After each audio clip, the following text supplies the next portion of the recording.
Урматтуу BBC угармандары жана көрүүчүлөрү, саналуу секундтардан кийин биз коомдук абдан кызуу талкууга түшүп жаткан теманын бирин талкуулайлы деп турабыз. Тагыраак айтканда, айып пулдардын өлчөмүнүн кескин көбөйүшү же тагыраак айтканда ошол эле жол кыймылынын эрежесин бузгандарга, түкүрүнгөндөргө кандай чара көрүлөт?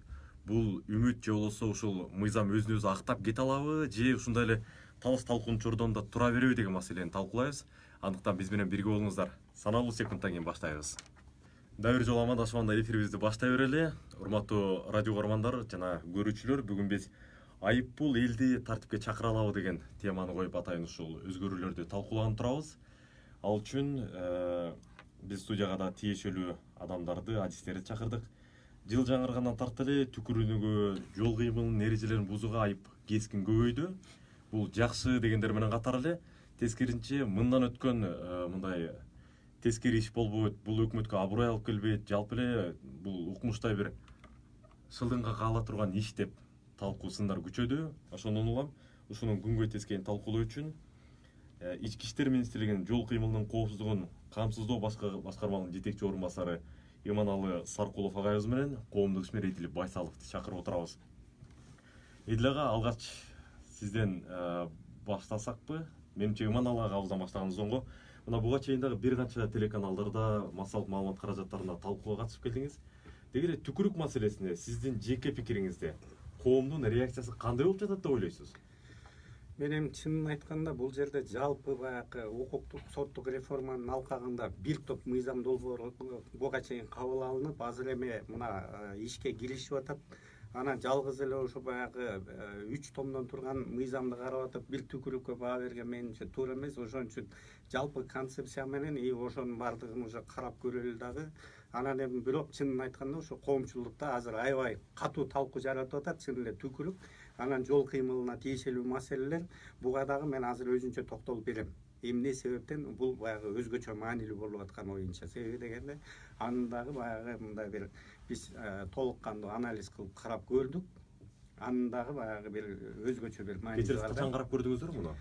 Мына былтыр биз ушул мыйзамдарды ишке ашырууга даярдык көрүп аткан убакта мына биз ошол Кыргыз Республикасынын аймагында негизинен Кыргыз мамлекетинде 37ден ашуун мамлекеттик жана муниципалдык органдар бар, которые ошол баягы мурунку эски административдик кодекс боюнча тиешелүү протокол жазып, тиешелүү чара көргөнгө укуктуу да.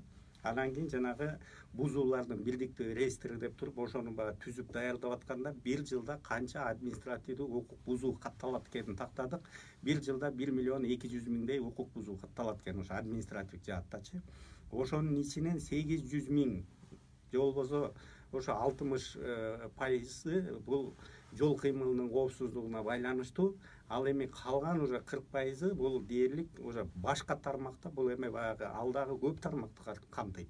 А ошонун ичинен ошо баягы жол кыймылына байланышкан эреже бузуулар дээрлик көпчүлүктү камтыйт экен. Дээрлик баягы көп кишилерге кызыктар болуп, дээрлик көп кишилер ошол баягы эрежени бузуу боюнча жоопко тартылат экен да. Иманалы ага, мына сиз айтып калдыңыз, көптөгөн мыйзамдардын ичинен ушуга келип такалып эле ушуну талкуулап жатып алган туура эмес деп калдыңыз.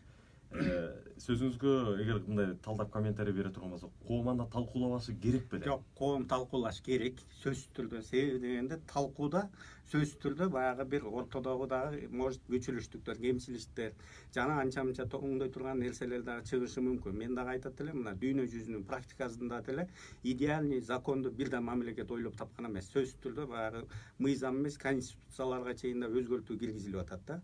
И ошондой эле мыйзам бул адамдардын өзүнө өзү коомду алып жүрүүчү бир ырычак катары пайдаланылат. Ошон үчүн коомдун өнүмүнө жараша, коомдун өсүшүнө жана коомдогу жаңы киргизилген нерселерге байланыштуу мыйзам дагы шайкеш келип. Рахмат Иманалы ага, анда сөздү Эдил Байсаловго берсек. Эдил ага, сиз ушул өзгөртүлгөн деген мыйзамдарды деги эле барактап карап көрдүңүзбү? Кандай деген бүтүмгө келдиңиз? Жок, биз ошол былтыр эле барактап көргөнбүз. Ошондо эле биз абдан таң калганбыз. Мындай кодекстер, мисалы мына полковник мырза да айтып атпайбы, талкуулашыбыз керек деп. Биз баардыгыбыз айтып атабыз, бирок бул мисалы өтө маанилүү баардык мына мисалы бул жанагы бузуулар деген кодекстен сырткары кылмыш иштер боюнча кылмыш жаза кодекси, дагы бир канча кодекси, анан жоруктар деген дагы бир кодекстерин ушунча баардык эң маанилүү, эң мыйзамдын мыйзамдарынын керек болсо ошолордун баардыгы кабыл алынып атканда коомчулуктун талкуусу жок эле. Ошол мисалы ошол концепция жактарынан мааниси, маңызын бунун баардыгы 2 жыл мурун кабыл алынып атат да. Анан ошондо биз айтышыбыз керек, биз ошол 2 жыл мурун мына ушул эле студияларда биз ошондо эле ошол учурдагы бийликти, ошол учурдагы демократиянын абалын, ошол жерде биздин мамлекеттик башкаруунун ар кандай даттарын биз ошондо эле айтып келгенбиз. Эч кандай элдин кызыкчылыгы аякта жок.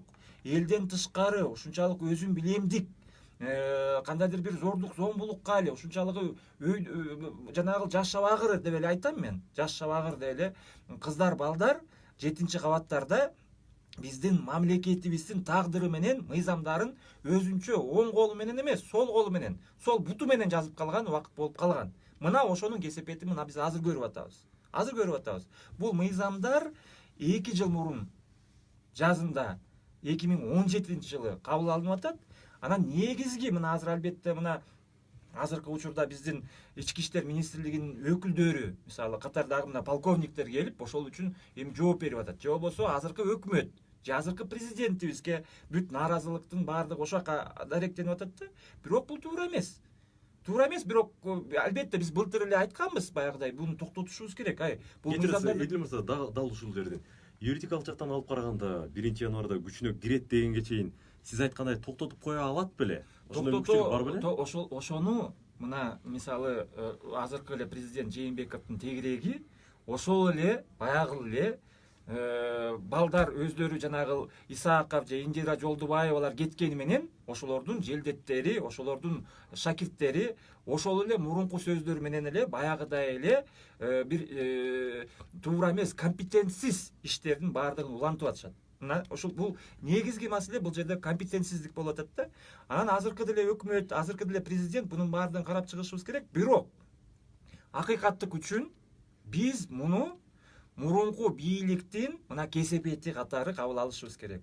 Анан негизги мен азыр түшүнбөйм, мисалы эмне үчүн ушул мыйзамдарга добуш берген биздин азыркы жогорку кеңештин курамындагы депутаттар, фракция жетекчилери, парламент ошол ата журт биздин журт башчылары ошол жерде отурган.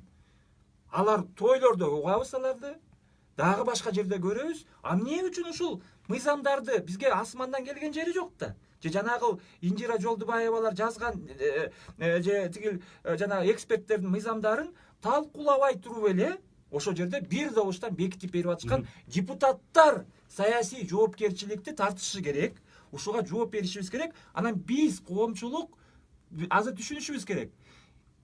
Бул биринчи жолу болуп аткан жери жок. Мына былтыр социалдык жанагындай камсыздоо боюнча балдарыбыздын мына пособияларын алып коюшкан, булар жөлөк пулдарынчы алып коюшкан. Анан кайра биз ошондо айткандан кийин анан кайра бир жасап, кайра эме жасап, ушунчалык сапатсыз десем, сапатсыз, бирок элге каршы эртең бүрсү күнү дагы мындан дагы мындай элдин кызыкчылыгына каршы келе турган мыйзамдарды кабыл алып коет бул жогорку кеңеш. Өтө чоң коркунучтабыз деп атам. Эдил мырза, айтайын деген оюңуздун баягы төркүнүн түшүндүм. Сиз айтып атпайсызбы, былтыр эле бул мыйзамдар менен таанышып чыкканды, ошондо бир кандайдыр кайрылуу жасап же сунуш берип көрдүңүз беле? Момунда токтотуш керек, бул чоң талкууга жем таштап коет деген пикирди айттыңыз беле же жеке өзүңүз эле баягы ойлонуп тим болдуңуз беле? Эми биз деген мисалы көчөдө жүргөн эле жарандар катары өзүбүздүн пикирибизди биз эми жаза турган жерибиз социалдык тармак. Мына мен ошол жерде эле айтып, ошону козгоп, бир канча журналисттерге дагы кайрылгам. Анан да бийликтин өкүлдөрүнө да кайрылганда, ушуну караштырып көрбөйсүңөрбү? Бул шашылыш кабыл алып атасыңар. Анан 1-январда өтө чоң биз еще бул жанагы түкүрүк деп атабыз, же жол эрежелери деп атабыз. Биз еще азда көрө элекпиз. Жанагы азыркы соттор мына бүгүн иштеп башташты.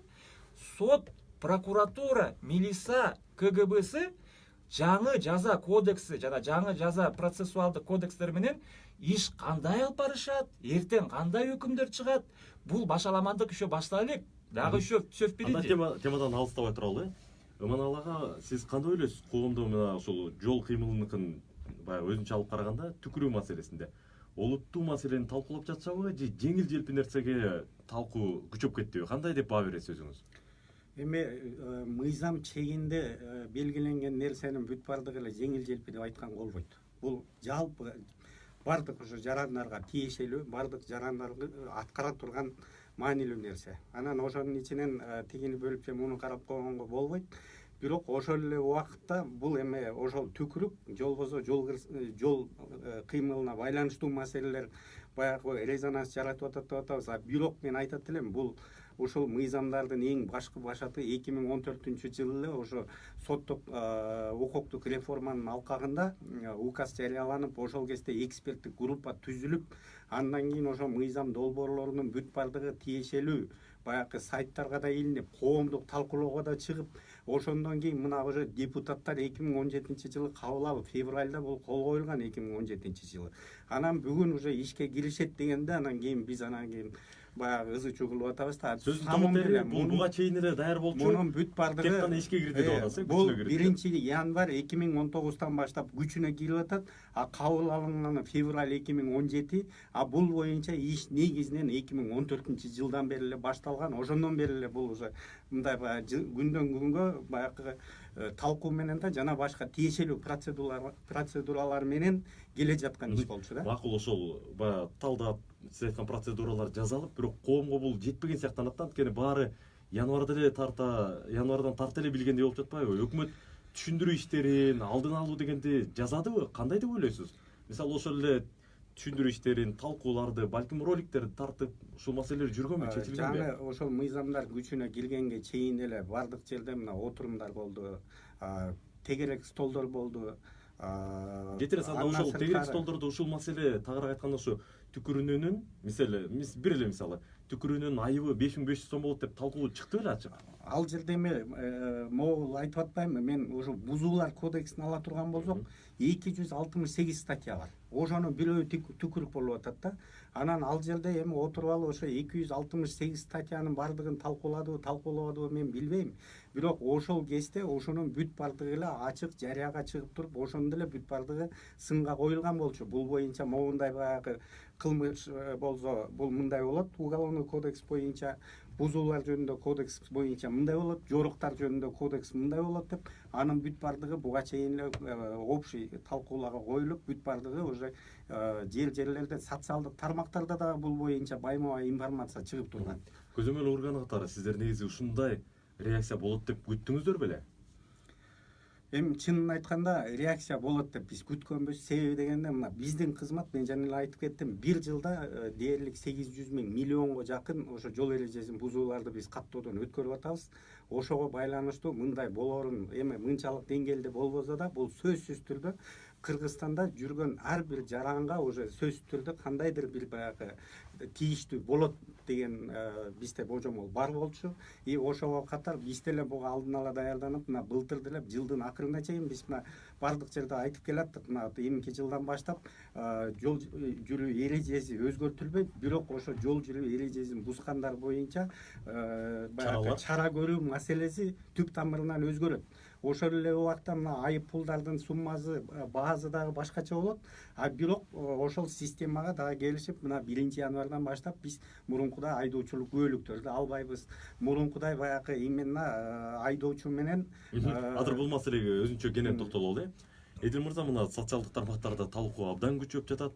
Ал турбай бул байкасак Кыргызстан чегинен да тышкары чыгып кетти окшойт. Казакстандык вайнерлер дагы реакция жасап жатат. Деги эле сиз өзүңүз кандай деп баа бересиз ушул элдин реакциясына? Жок, мындай айтып атам го, бул жерде жалпысынан, бул жерде ошол мен мыйзамдардын жалпы концептуалдык анан кандай кабыл алынды, мисалы талкуусуз деп атабыз, сапатсыз. Анткени мына мисалы жогорку кеңештин эле стенограммасын көтөрүп көрсөңөр, мындай өтө маанилүү мыйзамдарды бир добуштан эле түштөн кийин 5 мүнөттө эле кабыл алып коюп атышат. Мисалы менин эсимде мурунку мисалы жаза кодекси 97-жылкы варианты кабыл алынып атканда, ошондо мисалы Байболов, Кадырбеков, Текебаев, Мадумаровдор бир жумалап, бир айлап талкуулап, ошонун баардыгын таразалап, анан ар бир статьясын өзүнчө добушка коюп атып, ошондой кабыл алынган. Булар болсо бир добуштан жанагындай 300 барактарды бир добуштан кабыл алып атышат. Эмне үчүн? Анткени ошол Атамбаевдин учурунда парламенттик демократия деп коюп туруп атып эле, бунун баардыгы ошол жерде Атамбаевдин аппараты, андан кийин мына бизди батышчыл деп калышат. Булардын ар бир эксперт топтору 10 миңдеген долларларды алышып, анан Грузия, Украинаны туурайбыз деп атып, баягыдай туурап, анан буттарын чалынып атат. Мына мисалы Евразийский союзга биз кирип атабыз. Биз Казакстан, Россия менен бир чөйрөдө жашап атабыз, туурабы? Мурунку биздин өзүбүздүн мына көбүнчө биздин кызматкерлерибиз, укук коргоочуларыбыз, укук коргоо органдарыбыз, жалпы сот, прокуратурабыз, мисалы ошол Советтин системасынан, мисалы Россия, Казакстандын ошонун тажрыйбасы менен жүргөн адамдарбыз.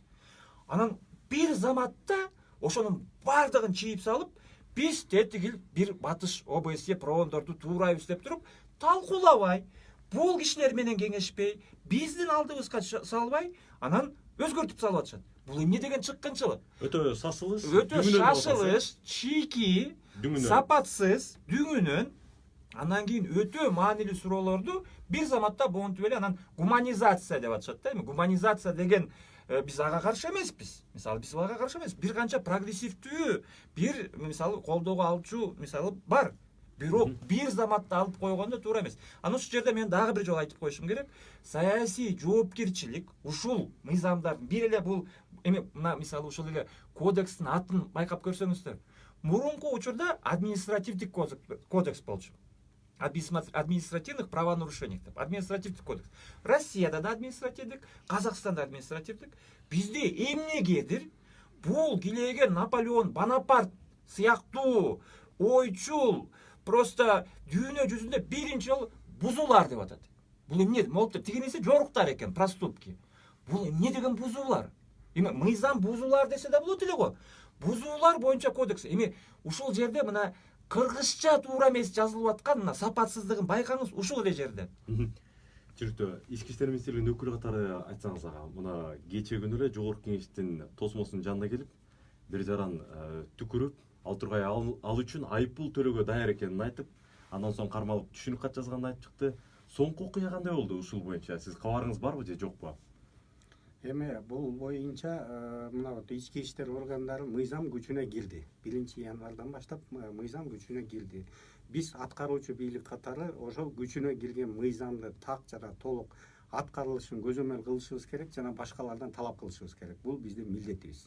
Ошого эле байланыштуу ички иштер органдары сөзсүз түрдө мына коомчулукка да жайылып аткан, ошол эле моментте ошол өзүнүн ыйгарымдык укугунун негизинде иш-чараларды жүргүзүп атат. Мен бул жерде эч кандай ашыкчылык нерсени көрүп аткан жерим жок. Ушул жерде сизди айыптаган жокпуз.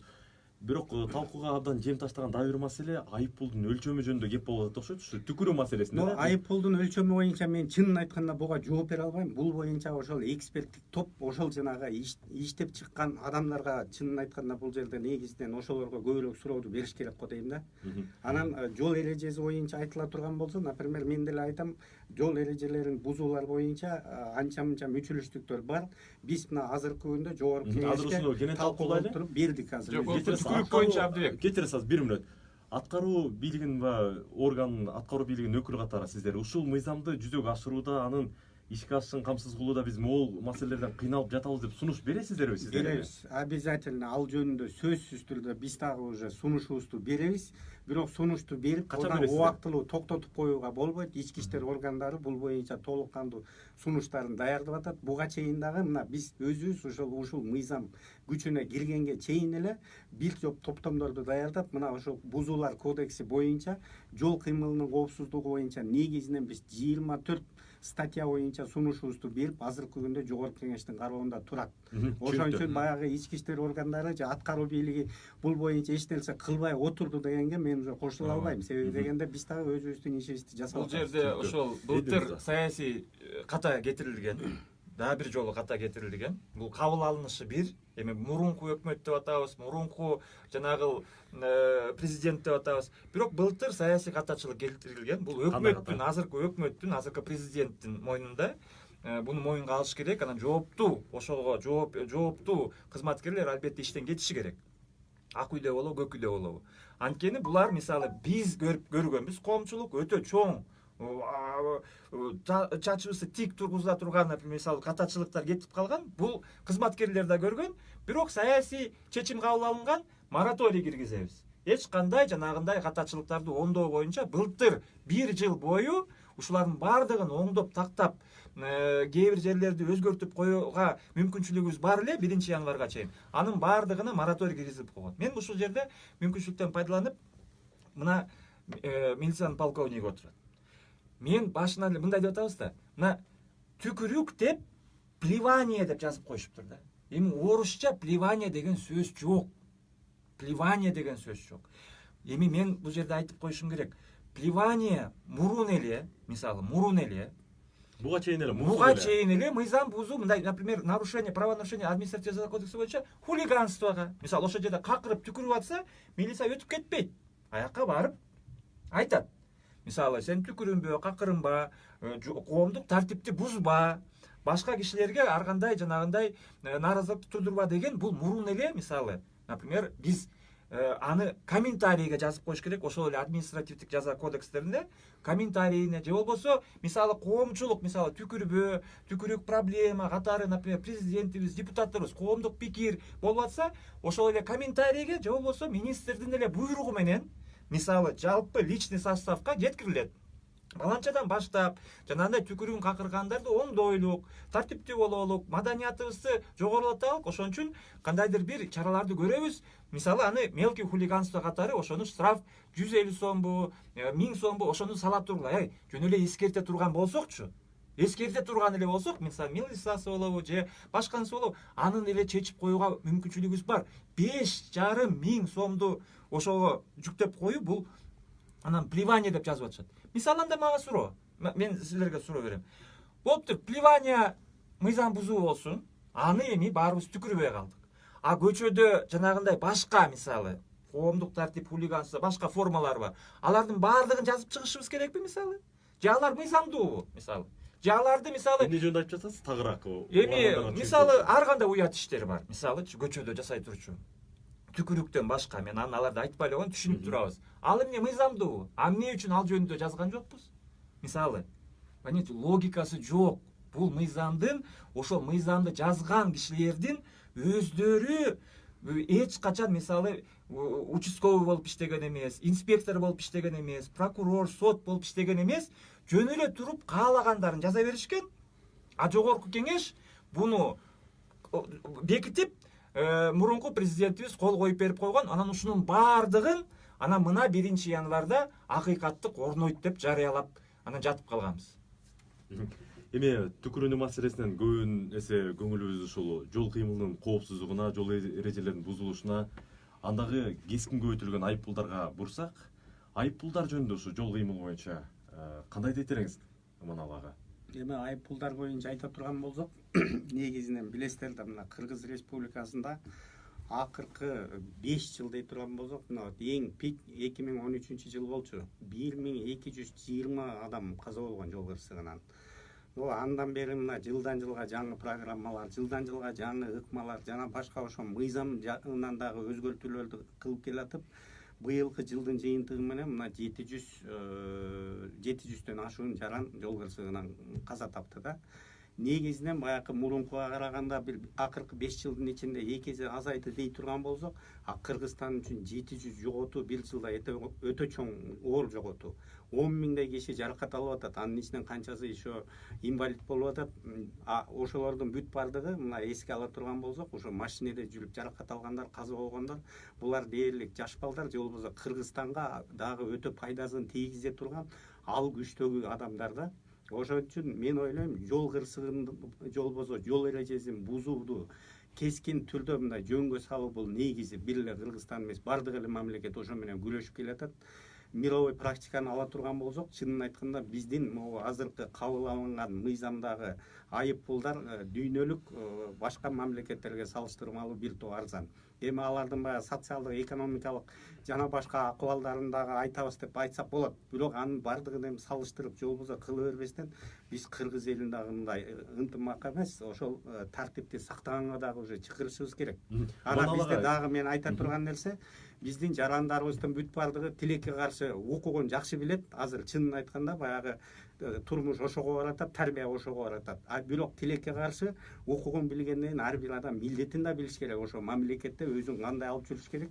Тилекке каршы ошо милдетин билбей атат. А ушул мыйзамдагы ушул айып пулдар бул ошол сөзсүз түрдө ошол өзүнүн милдетин так аткарып, ошол айып пулдарды уже салынбай турган, коомдо өзүн түз так алып жүрө турган нерсеге алып келе турган нерсе бул дагычы.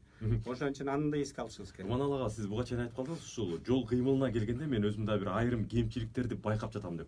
Эмне жөнүндө сөз жүрүп жатат? Ушуну түшүндүрүп берсеңиз. Кандай кемчиликти байкап атасыз?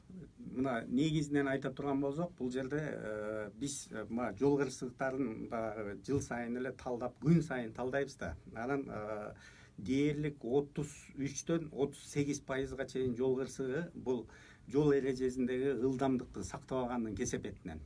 Андан сырткары эксперттердин талдоосунда если транспорт каражатын 10 километр эле ылдыйраак ылдамдык менен айдай турган болсо, тормозной путьту там уже 5 метрден 14 метрге чейин кыскартса болот, в зависимости от скорости депчи. И канча адамды аман алып калса болот, ошо жадагы 33% ТТПны скорость менен болуп аткан, биз еще 20%ке чейин аны түшүрсөк болот да. Бул жерде бир мүчүлүштүк бар, мен азыр айта турган болсок, 20 километрге чейинки ылдамдык менен ашыра турган болсо эч кандай жоопкерчиликке тартылбайт. Бул маселен бул айта турган болсо, 80 болсо дегениңизби? Шаардын ичинде 60 бул чек, эгер башка 40 деген знак коюлбаса да, значит шаардын ичинде 80 км/ч менен айдап жүрө берсе, биз азыркы күндө ага чара көрө албайбыз. Ошон үчүн мына азыр бул бир кемчилик, бул бир кемчилик. Дагы Андан сырткары мына карама каршы тилкеге чыгуу. Бул дагы өтө оор жол эрежесин бузуу болот. Айрыкча мына трассаларда карама каршы тилкеге чыгып, лобовое столкновение же болбосо баягы маңдай тескей сүзүшкөндө бул өтө оор кесепеттерге алып келип, ошонун айынан көп кишилер жаракат алып, көп кишилер каза таап атат. Бул боюнча дагы анан жанагы светофордун баягы туура эмес жерге токтоп калган менен анын дагы баягы эмесин категория штраф бирдей болуп калган да. Мына бул боюнча биз карап көрдүк. Анан дагы бир нерсе, мас акыбалында транспорт каражатын башкаруу. Эгер баягы мыйзамды сыйлаган, добропорядочный гражданин мас акыбалында транспорт каражатын айдап баратып, биздин кызматкерлер кармап калса, ага предложить этет. Наркологияга баралы, өтөлү десе, ал байкуш наркологияга барат, өтөт. Бүт бардыгын мыйзамдуу түрдө оформить этет, анан колуна биз токтом жазып беребиз. Сиз 17,5 миң сом төлөгөнгө милдеттүүсүз. Мына бир айдын ичинде төлөп коюңуз депчи.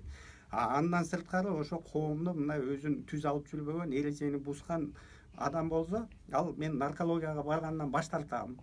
Эмне кылсаңар ошого десе, даже мас акыбалын билип туруп, биз если врачтан ал мас деген тиешелүү бүтүм ала албай калсак, ага уже тилекке каршы 8,5 миң сом штраф төлөнөт экен да. Кимге төлөнөт? Ошол жанагы наркологиядан өткөндөн отказ кылган, баш тарткан кишиге. Бул дагы баягы мыйзамдын бир туура келбегендиктери. Ошон үчүн мен жанагы айтып атканым, буга чейин эле биз анын бардыгын талдап, бүт бардыгын карап көрүп, өкмөткө сунуштап, мына өкмөт дагы колдоп, ошон үчүн өкмөттүн токтому менен биз жогорку кеңешке аны өткөрүп сунуштап, азыр ошолорду шайкеш келтирүү боюнча мына жогорку кеңештин кароосунда азыр биринчи окууда турат. Биринчи окууда турса, сиздердин болжомолуңуз боюнча канча убакыт талап кылынат эми?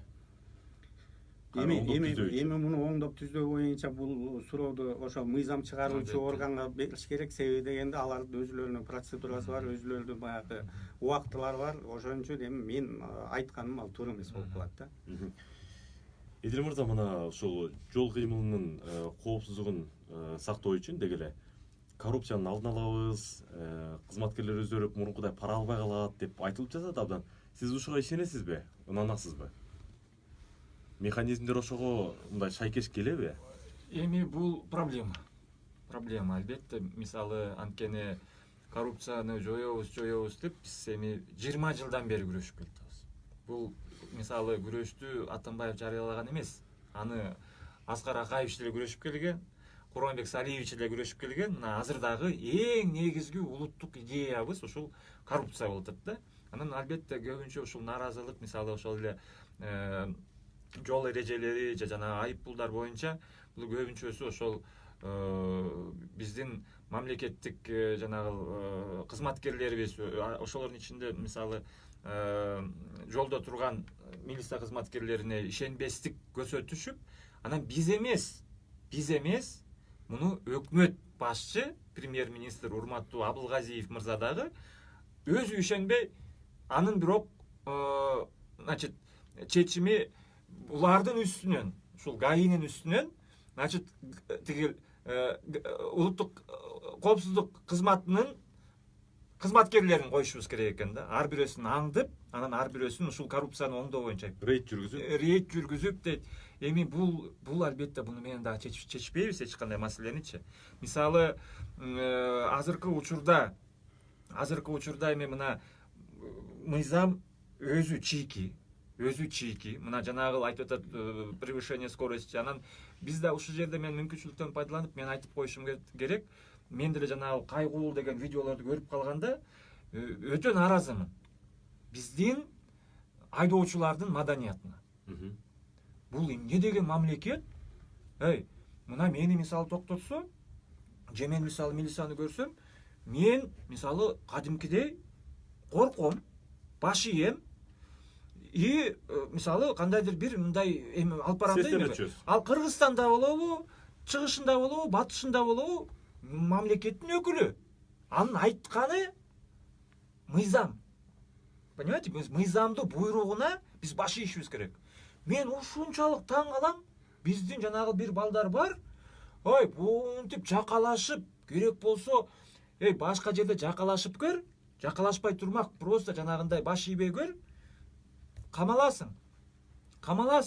Просто 1-15 сутка жатып чыгасың. Мисалычы, ал эми алыскы башка мамлекеттер көрбөй, айтпай эле көрөлүк.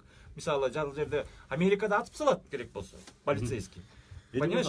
Ошондуктан мен бул жерде бул мыйзамдардан дагы сырткары, мына коррупция деп атабыз, өзүбүздүн маданияттык кандайдыр бир жана маданиятыбыз, укуктук маданиятыбыз, ушул мамлекет менен элдин ортосундагы жанагындай ишенбестик, проблемалар көп.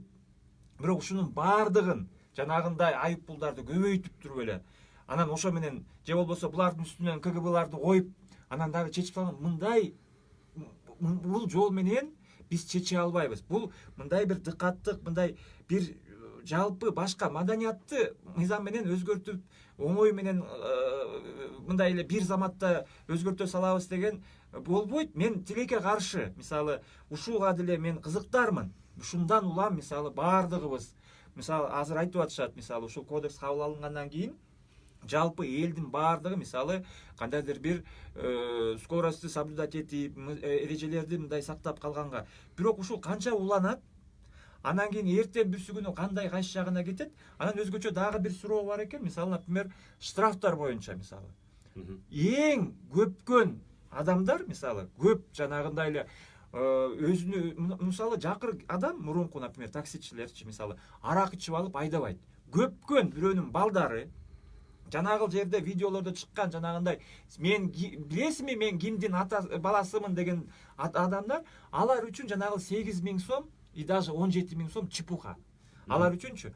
Ошолорго биз каршы мен суранат элем, жалпы коомдук пикир да буну колдойт.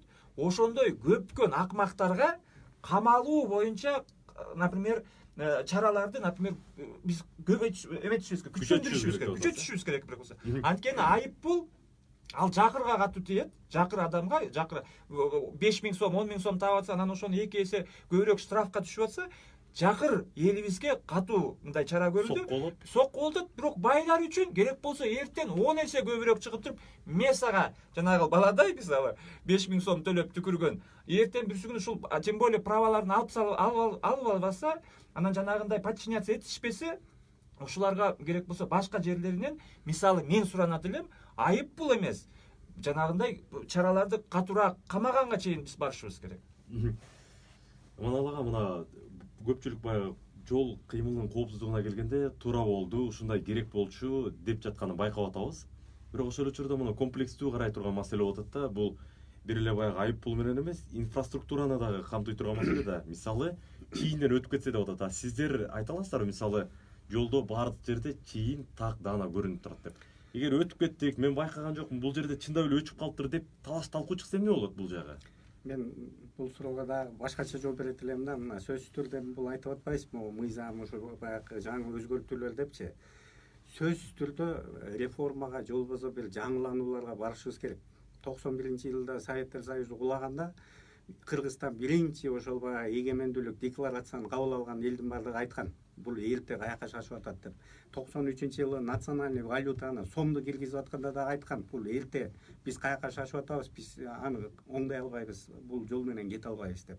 Азыр дагы кетебиз, биз бул жагын бир аз талкууладык окшойт. Ошо соттук реформа деп турган инфраструктура маселесине тагыраак жооп берсеңиз. Инфраструктурасы дагы бул акырындап бүт бардыгы эми биз даяр инфраструктураны кылып алып анан мыйзамды оңдобойбуз. Бул параллельно кете турган нерсе.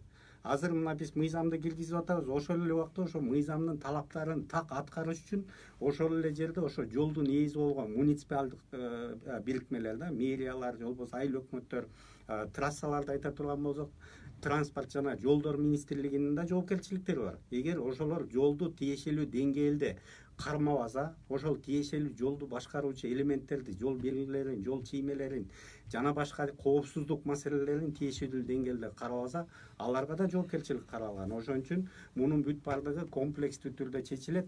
Андан сырткары ошол жанагы жыйынтыктап айтканда сиздин оюңузду жөн гана айдоочуларга эмес, тиешелүү кызматкерлерге дагы чара бар, туурабы? Түрдө бул жерде ошол жанагы жолдун ээлери жолду дагы тиешелүү деңгээлде кармаш керек, чиймелерди кылыш керек, знактарды орнотуш керек, светофорду жасатыш керек. Ошондо өзгөрүү болот деп ишенесизби? Болот. Себеби дегенде ошол жол эрежесин бузуу бул бүт бардыгы ошо техникалык жолду башкаруучу системалардын бары менен гана белгиленет. Эгер знак жок болсо, разметка жок болсо, биз дагы аны бул жол эрежесин бузуу болду деп эсептей албайбыз. Ошон үчүн анын бүт бардыгы ошо менен чогуу кетет. Сиздерде мындай күмөн саноо болгон жокпу? Айрым бир эми беш кол тең эмес да. Сиздердин эле кызматкерлерден ким бирөө ошондон баягы пайда көзсөп күмөн саноо бар. Мен аны жашырбайм дагы, жаба албайм дагы. Бул боюнча ички курамга кандай чара көргөн жатасыздар, түшүндү иштерин? Бул баягы мурунтан бери да келаткан нерсе, бир күндө азыр оңдоп салабыз деп айта албайбыз. Бирок бул жерде мен бардык жерде айтып келатам, бизге жарандык коомдун жардамы өтө керек. Себеби дегенде ошол параны алып аткан киши менен бирдей берип аткан киши да кылмышкер. Өзү негизи мыйзам боюнча да. Ошон үчүн жок дегенде бере турган киши мен кылмышкер болгум келбейт. Мен мыйзам чегинде мамлекетке төлөйм деген бир мындай ички дүйнөсү менен ошо патриоттук сезим менен ошондой карай турган болсо, а биздин кызматкерлер жок, ага эмес, өзүнүн кызыкчылыгын ойлой турган болсо, андай кызматкерлерди биз 5 мүнөттө жок кылабыз. Ошон үчүн коомчулдуктагы бул жерде тике жармак ошол жанагы таза эмес кызматкерлерден арылууга жардам бериш керек. Мыйзамды абдан талкуулап жатып айтып атышат, чаралар ооба айдоочулар үчүн абдан күчөтүлүптүр, көбөйтүлүптүр деп атышат да. Бирок ошол эле учурда мисалы мыйзамсыз токтотсо, өздөрүнө кандай чара, өздөрүнө бир жоопкерчилик каралдыбы деген суроолорду коюп жатышат. Бул жерде кызматкерлер баягы мыйзамдуу же мыйзамсыз токтотконун бул ошол эле баягы айдоочулар жол эрежесин бузган бузбаганы боюнча дагы жанагы протокол түзүлөт да. Ошол протоколго канчалык деңгээлде ал макул же макул эмес, ошону түшүнүгүн жазып бере турган жер бар. Аны сөзсүз түрдө ошого баягы тиешелүү өзүнүн түшүндүрмөсүн жазуу түрүндө калтырыш керек. Бул протокол мурунда эле үлгүсү ушундай беле же жаңы үлгү ушундайбы? Азыркы үлгү мурункудан айырмаланат. Себеби дегенде мурунку үлгүдө жанагы временный право управления деген бар болчу, убактылуу айдоочу кагазда башкалары бар болчу. Бирок негизги талаптары баягы мурункудан аябай деле өзгөргөн жок. Ошол жерде эле баягы жол эрежесин бузуу кайсыл жерде катталды, кандай шартта катталды, эмне жол эрежесин бузуу болду, ошолордун баардыгын толук кандуу толтуруш керек биздин кызматкер. Эгер ал жерде бир кандайдыр бир мүчүлүштүк кетип, бир пункттар туура эмес толтурулуп калган болсо, анда ошол биздин кызматкер сөзсүз түрдө өзү жоопкерчиликке тартылат. Бизде баягы кызматтык тартип уставы бар. Ошо кызматтык тартип уставында бул баягы эскертме сөгүштөн баштап ички иштер органдарынан такыр кетирүүгө чейин каралган. Ошол маселе каралат. Бирок анын рамкасынан чыгып, эгер биздин кызматкер кандайдыр бир кылмыш жазасына же башка административный ошол эле бузуулар кодексине ылайыктуу бир иш чараларды жасай турган болсо, анда ошонун негизинде мыйзам чегинде сөзсүз түрдө жоопко тартылат. Урматтуу радио угунгандар жана биздин BBC-нин көрүүчүлөрү, бул биз абдан олуттуу, ошол эле учурда талаш талкуу жараткан теманын бир өңүтүн талкууладык деп ишенебиз. Ал эми бул теманы талкуулоо дагы уланат, дагы бир канча эфирлерди уюштурабыз атайын. Бүгүнкү эфирге көңүл бурганыңыздар үчүн чоң рахмат. Бүгүнкү талкууга катышкан биздин меймандарды дагы бир тааныштырып өтөлү. Жол кыймылынын коопсуздугун камсыздоо башкы башкармалыгынын жетекчи орун басары Иманалы Саркулов агабыз жана ошондой эле коомдук ишмер Эдил Байсалов келди. Чоң рахмат сиздерге. Сиздерге да рахмат.